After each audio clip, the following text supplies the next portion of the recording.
In the summer of 1995, the Bowling Green, Ohio home of Ray and Carol Steiner was a hospital ward.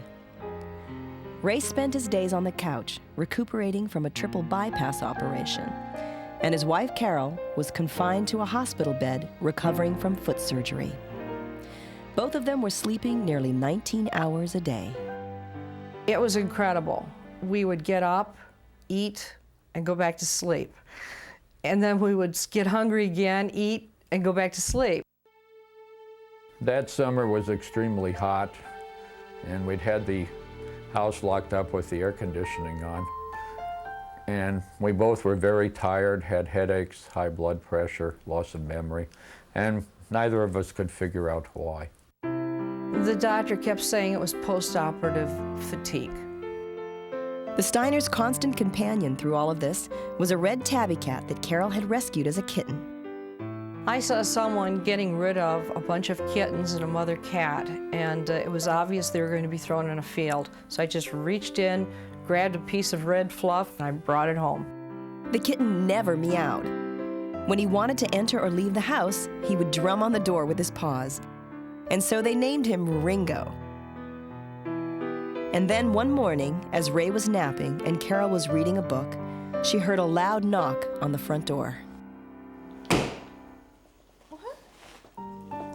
But when she went to answer it, she found Ringo sitting there. Apparently, he had thrown himself against the door. And so I thought, geez, he must really want to go outside. You want to go outside? I opened the door and he wouldn't go out. He just stood there in the foyer. I had the door open. I said, Kitty, let's go out. And he looked up at me. It was very, very frustrating. Ringo had never acted like this before, but Carol was too tired to wait for him to make up his mind, and so she went back to bed. And I got my leg up, just got relaxed just for a minute. Wham! He threw himself at the door again. The cat was beginning to try her patience, but it was obvious that he wanted something, and so she struggled back to the front door. But once again, Ringo wouldn't move. I've never seen you act like this before. I tried to push him out with my crutch, and I was really kind of giving him a good oomph as much as I could, and he just got really, really stubborn about the whole thing, and he just stood there. And I says, well, come back in or go out. And he just stood there. That was it. I opened the door a little further, and when he saw me give a movement like I might come out, he stepped onto the porch. And then he turned over his shoulder, and he kept giving me a high meow. This was the first time Carol had ever heard Ringo make a sound, but when she approached him to find out what he wanted, he moved away. Where are you going? It was as if he was trying to get her to follow him, and so she did. And he would go just a few feet and wait for old Clunky to catch up to him. And then he'd look over his shoulder again, make sure I was there. And I says, okay, I'm coming, I'm coming. And so he just carefully led me all the way around to the right side of our house. And I thought, boy, I wonder what he's doing on this side of the house. This is unusual. At first, Carol thought Ringo was leading her to a dead bird, but then he stopped and began pawing at the ground like a dog. He starts digging in our lava landscaping, and he was actually getting bloody feet over it, trying to dig down into the landscaping. Realizing that Ringo was desperately trying to show her something, Carol moved toward the place he was digging, and that's when it hit her. That's gas. It was almost as pungent as if you would turn on a gas stove and wait for about, 15, 20 seconds. It was really that strong. All of a sudden, I was awake. I didn't hurt. I had an adrenaline rush. Ray? And so the first thing I was yelling was, Ray, we have a gas leak. They immediately called the gas company, and a serviceman was sent to the home. And he says, oh, don't worry, Mrs. Steiner. I'm sure it's absolutely nothing. He tested the gas meter for leaks, but no bubbles appeared, which meant that the system was safe. I don't see anything here. And he turns around, he says, Mrs. Steiner, look, the gas meter's perfect. There's no gas leak. Carol wasn't reassured. She directed him to test the area where Ringo had been digging. Right here.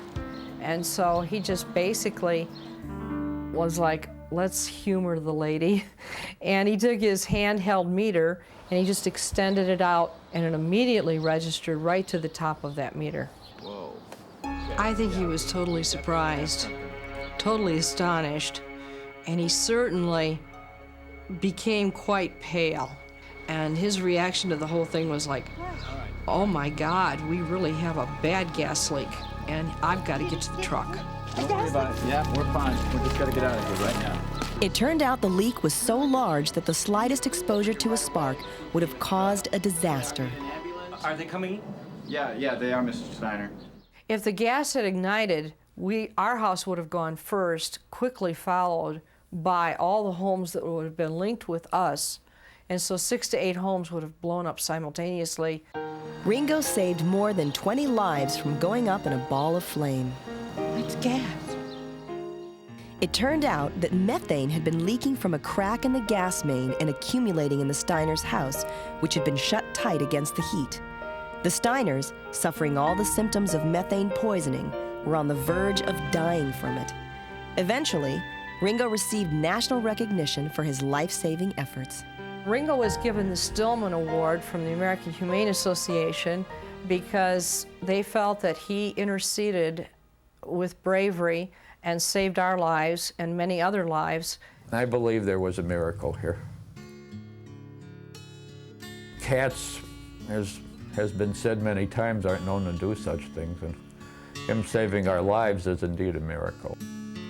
I do believe that there are angels around, and I think they use whatever method that they have to take care of people. And I believe a guardian angel did step in.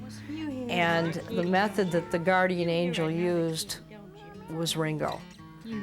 He saved our lives, there's just no question about it. His kitty saved the day.